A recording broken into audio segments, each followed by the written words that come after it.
Snow was already falling sideways across King Street when Clara Bennett realized the man across the table wasn't going to let her leave the city alive in debt. She hadn't asked for any of it. 3 years of nursing school, 2 years on the cardiac floor at St. Michael's, and a brother who gambled away their mother's house before the funeral flowers had even wilted. That was the inheritance Clara actually got. Marcus had sworn it was a sure thing, some private poker game above a bar on Queen West, the kind of room where men in good suits pretended the stakes weren't real until they were.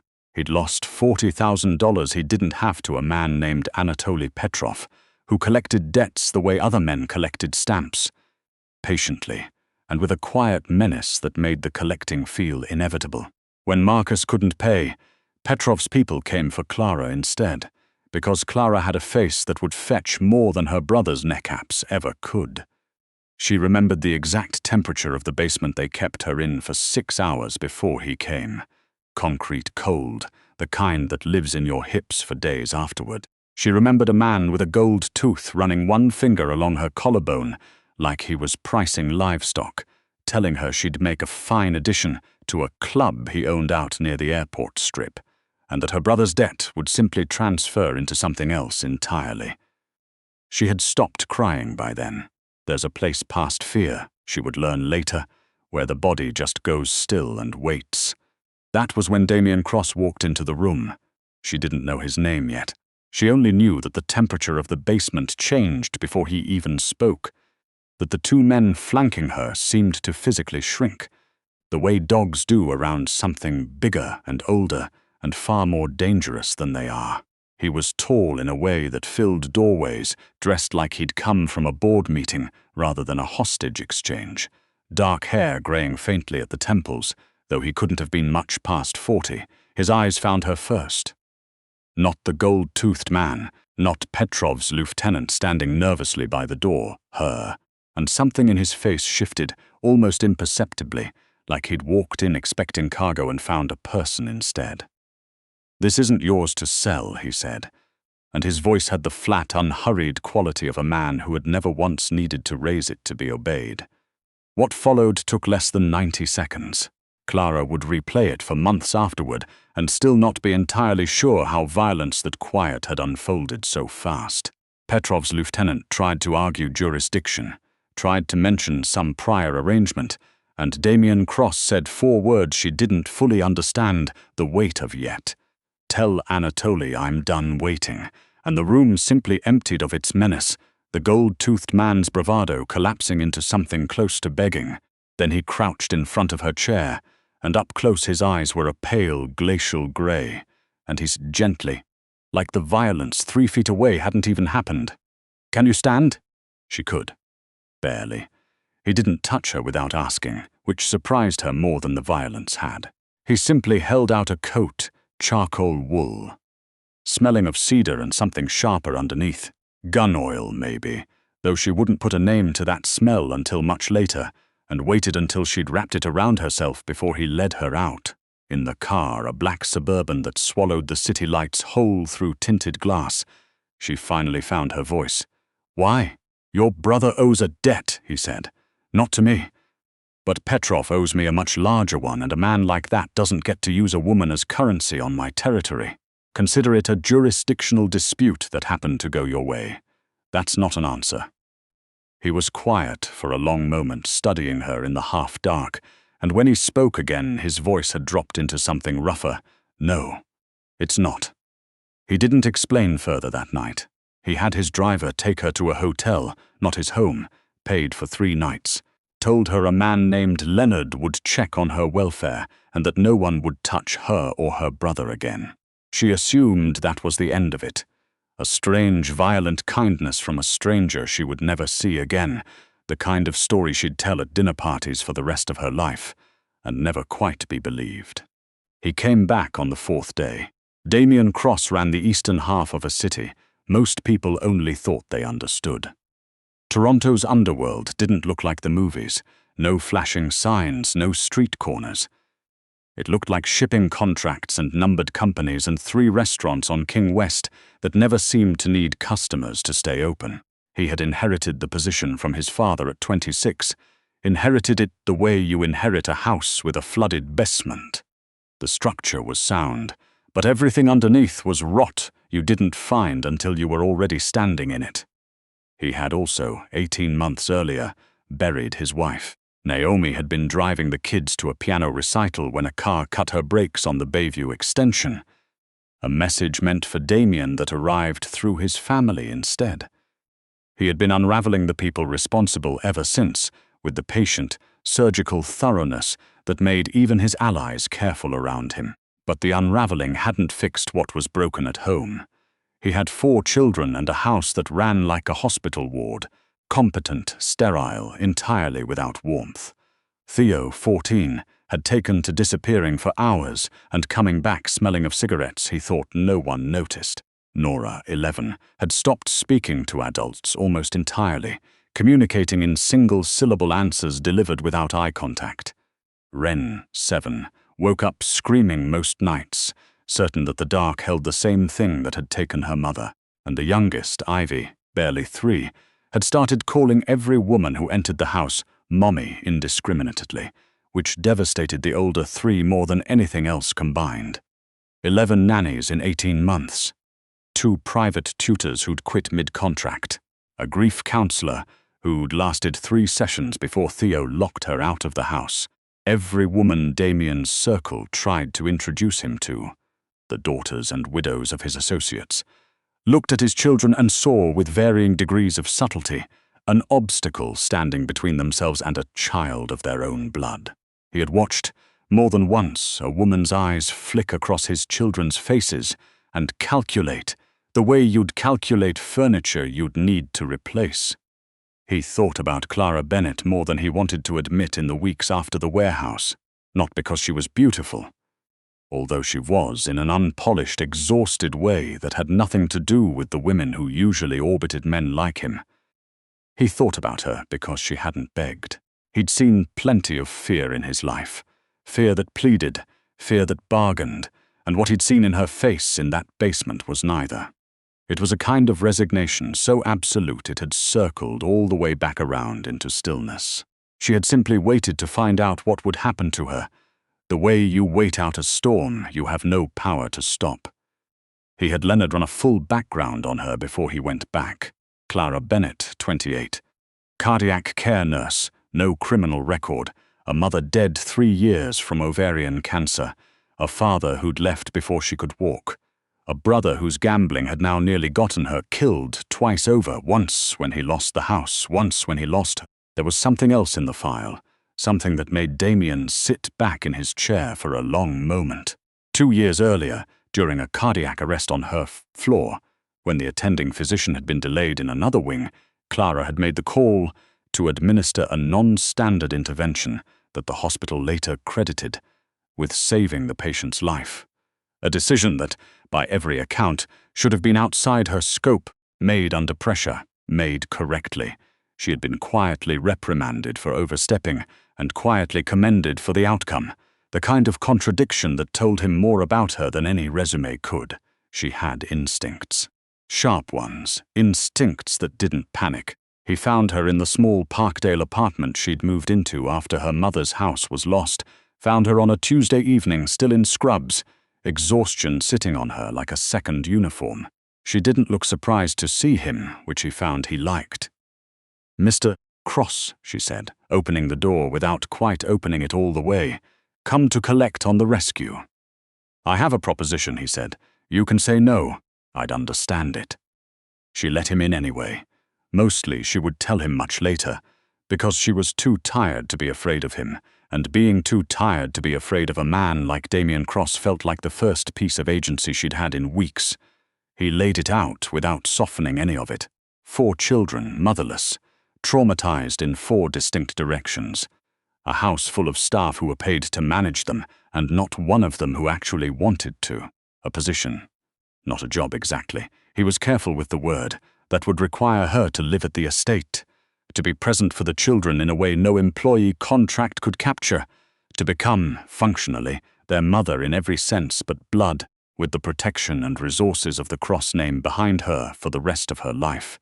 In exchange, he asked nothing she might have expected. No marriage clause, no physical expectation. Just permanence and care and the particular kind of loyalty that comes from someone who has nothing left to lose by giving it. "Why me?" she said. "You could have any woman in this city." "Any woman in this city wants what comes attached to my name," he said. "Money, position, the chance to have a child of her own blood who'd inherit everything. You watched a room full of armed men decide your worth in real time, and you didn't fall apart. That's worth more to my children than a marriage certificate." She thought about her empty apartment, her brother, who she loved and could no longer trust, the cardiac flaw that would still be there grinding her down to nothing in 10 years' time. The same shifts, the same exhaustion, no family of her own on the other end of any of it, because the men she met never stayed once they understood how much of herself her work required. She thought, too, about the basement and the particular gratitude of still being alive to weigh any of this at all. "I need you to know something," she said finally. "I don't know how to be soft with children. I grew up the one taking care of everyone else. I don't do gentle very well." Something almost like relief crossed his face. "Good," he said. "Gentle hasn't worked on any of them." The Cross estate sat above the bluffs in Scarborough, a glass and stone fortress with views of Lake Ontario that none of the children ever seemed to look at. Clara arrived on a grey Saturday morning with one suitcase and the strange sensation of walking into someone else's grief. The house was immaculate and entirely cold, no photographs in the hallways, no clutter of a family actually living there, just the careful, sterile order of people trying very hard not to remember what they'd lost. The children were assembled in the dining room like a tribunal. Theo leaned against the window with his arms crossed, already practicing the disdain he'd perfected for every adult who'd come before her.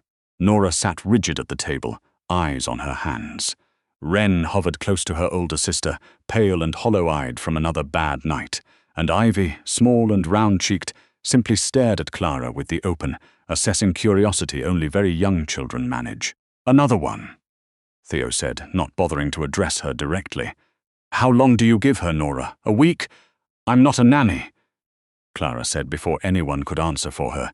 She set her bag down and looked at him directly, the same flat, unflinching look she'd given the men in the basement. "I'm not your mother either, and I'm not going to pretend to be. I'm here because your father needs help and I have nowhere better to be.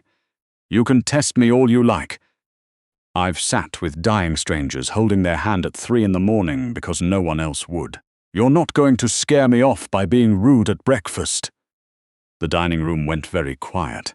Theo blinked, recalibrating, the way people do when the script they'd prepared doesn't match the scene they're suddenly in. The first weeks were a slow, grinding negotiation.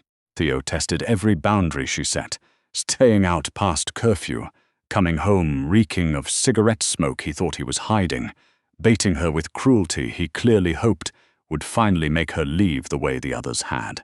Nora retreated further, speaking only when necessary, watching Clara with the wary calculation of a child who had learned that women who arrived eventually left, usually because they'd gotten what they wanted. Wren's night terrors continued, 3 and 4 nights a week, the house filling with a small girl's screams that the staff had learned to simply wait out from a careful distance. It was Wren who broke first, the way frightened children often do, not through trust, but through exhaustion. A March storm rattled the windows hard enough to wake the whole wing, and Clara was already awake, restless in the unfamiliar house when the screaming started. She didn't call the night nurse. She didn't wait for staff. She went straight into Wren's room and climbed into the small bed without asking permission, gathering the thrashing girl against her chest the way she'd learned to hold patients through the worst of a panic response. Firm, grounding pressure, low and steady voice, no rush to fix it, just presence. "I've got you," she murmured against Wren's hair. "Nothing in this room can get past me. I'm not going anywhere." She didn't know any Italian lullabies, the way some storybook stepmother might have. Instead, she hummed the only thing she had, an old hymn her own mother used to sing in the kitchen on bad nights, when there was no money and no father and the house felt too big and too empty for the two of them. It wasn't elegant. It worked anyway. Slowly, the thrashing stilled, Wren's breath evening out into something closer to sleep, her small fist curled tight in the fabric of Clara's sleeve, like she meant to hold on even unconscious. Standing in the doorway, unnoticed, Damian watched the whole thing unfold and felt something in his chest move that he'd thought had gone permanently still the day they buried Naomi. By the end of that month, the house had begun, almost imperceptibly, to thaw. Nora started leaving her bedroom door open when Clara walked past, a small unspoken invitation. Ivy demanded to be carried everywhere, falling asleep against Clara's shoulder during long afternoons with a trust that made Clara's throat tighten every time. Even Theo's hostility softened into something quieter, a grudging, watchful respect, the kind boys his age give adults who haven't yet given them a reason to be disappointed. Clara never lied to them, never performed an affection she didn't feel yet, and slowly, without her quite noticing the exact moment it happened, the affection stopped needing to be performed at all. They were not, she came to understand, an assignment. They were the family she hadn't let herself imagine wanting, while the house healed. The city outside it did not forget. Anatoly Petrov had lost face the night Damian walked his lieutenant out of that basement empty-handed, and a man who built his entire reputation on collecting debts could not afford to be seen losing one in front of witnesses. Worse, Marcus, Clara's brother, desperate and humiliated, and still drowning in the wreckage of his own choices, had made the catastrophic mistake of reaching back out to Petrov's people, hoping to broker some new arrangement that might finally clear his name. Instead, over steak and bourbon in a private room on Bay Street, the two men found a different kind of leverage entirely. They knew what Damian Cross loved most in the world.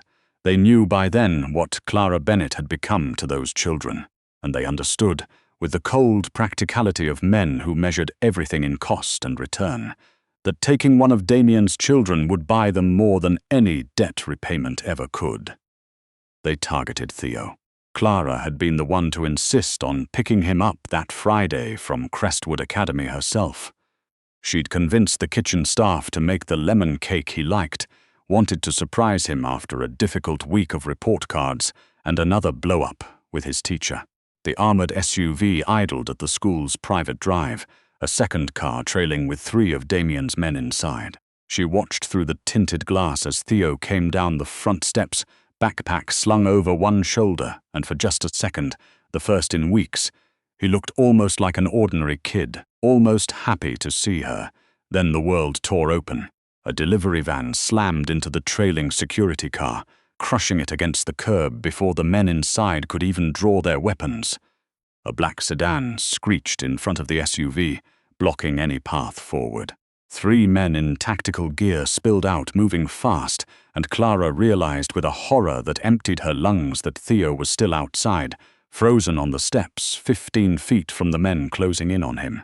"Lock the doors," she screamed at the driver.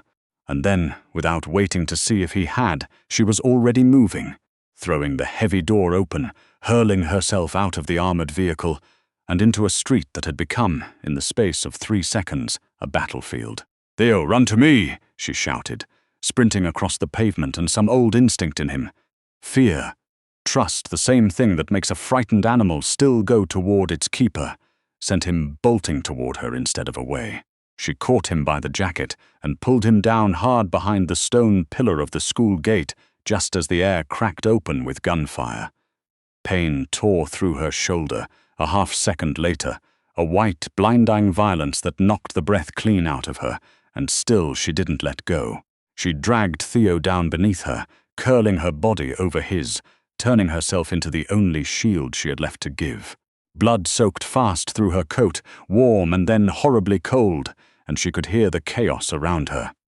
Damian's men returning fire, the screech of the sedan's tires as the attackers scrambled to flee, sirens somewhere distant and closing, but none of it mattered as much as the small, shaking body underneath her. "I've got you," she gasped, the words scraping out of her roar. "I've got you, Theo, you're safe, I'm right here." The whole thing lasted under a minute. It felt to Clara like the entire rest of her life compressed into 60 seconds of assault and noise, and her own blood spreading warm beneath her. Theo, trembling violently, finally looked up at her white, draining face. "Clara, you're bleeding. Oh my God, you're bleeding so much." "It's okay," she whispered, her vision starting to tunnel at the edges, dark spots crowding in. "You're okay. That's the only part that matters." Her grip loosened. The street tilted sideways, and the dark came up to meet her. When she opened her eyes again, fluorescent light was the first thing she understood, and pain the second. Her shoulder was wrapped tight, an IV line taped to the back of her hand. The same hands that had spent years on the other side of a hospital bed, now learning what it felt like from underneath. Damian was sitting in the chair beside her, still in the suit he'd been wearing when the call came through, looking like a man who hadn't slept and didn't intend to until he knew she was awake. "Theo," she croaked before anything else. "Unhurt," Damian said, his voice rough in a way she'd never heard from him. "Because of you. Petrov and your brother planned the whole thing. It's been handled. There's nothing left to threaten any of us." She let her eyes close again, exhaustion and relief tangled together so tightly she couldn't separate them. The door opened quietly. Theo slipped in, eyes red-rimmed, hovering at the foot of the bed like he wasn't sure he was allowed closer. Then he crossed the room anyway and took her uninjured hand in both of his. "You took a bullet for me," he said, voice cracking down the middle. "You didn't even think about it. You just did it." "Of course I did," she said softly. "That's what mothers do." The word left her mouth before she'd fully decided to say it, and she watched it land on him, watched something in his face come apart and rebuild itself all at once. "Thank you, Mom," he whispered. It broke something open in her chest, something she hadn't realized she'd been holding so carefully closed. Tears slipped down sideways into the hospital pillow, and she didn't bother wiping them away. Damian watched the two of them, his jaw tight, his own eyes suspiciously bright in the fluorescent light. When Theo finally stepped back, wiping his face on his sleeve and mumbling something about getting his sisters from the waiting room, Damian stood, reached into his jacket, and set a small velvet box on the blanket beside her uninjured hand. "I wasn't going to do this tonight," he admitted, opening it to reveal a single unadorned diamond. Nothing showy, nothing performative, exactly the kind of thing she would have chosen herself, had she ever let herself imagine choosing. "I told myself I'd wait until you were healed, until it felt less like gratitude and more like this. But I almost lost you on that street today, Clara, and I'm done pretending I don't know what I'd have lost with you." "Damian, I don't want an arrangement anymore," he said, his voice steady even as his hands, she noticed, were not. "I want a wife. I want you beside me because you choose to be, not because you have nowhere else to go. The children already think of you as theirs. I think of you as mine. I'd like to make it official, if you'll have all of us." Clara looked at this man who had walked into a basement and pulled her out of a life that had already written her off, who had handed his children to a stranger out of desperation, and somehow handed himself to her in the process, and felt the particular, astonishing weight of being chosen, not despite everything she'd survived, but because of what surviving it had made her. "Yes," she said, smiling through the dull throb of her shoulder, through the IV line and the antiseptic smell and the absolute mess of the last 6 months. "Yes, all of you." Outside the hospital window, the snow had stopped, and the city lights of Toronto blinked on against a clearing sky, the way they do after a long storm finally passes, not because the damage is undone, but because somewhere underneath it, something new has already started to grow.